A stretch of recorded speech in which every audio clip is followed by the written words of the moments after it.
বেতন ভাতা বৃদ্ধিসহ ৪ দফা দাবিতে কুষ্টিয়ার পৌরসভা গেটে ময়লা ফেলে কর্মবিরতি পালন করেছে পৌর পরিচ্ছন্নতা কর্মীরা। গতকাল রোববার ১৩ জুলাই সকাল থেকে এই কর্মবিরতি পালন করে।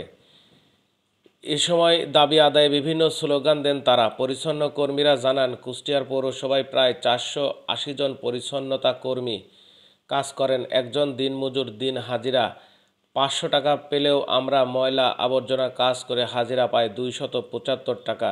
তাই বাধ্য হয়ে ৪ দফা দাবি আদায়ে পৌরসভা গেটে ময়লা ফেলে প্রতিবাদ ও কর্মবিরতি পালন করছি। এর আগে এসব দাবি বাস্তবায়নে পৌর কর্তৃপক্ষ আশ্বাস দিলেও বাস্তবায়ন করেনি। আমাদের দাবি না মানা হলে আরও কঠোর আন্দোলন করা হবে বলে জানান আন্দোলনকারীরা। পৌর কর্তৃপক্ষ জানান, পরিচ্ছন্নতা কর্মীদের দাবি বাস্তবায়নে দ্রুতই ব্যবস্থা নেওয়া হবে।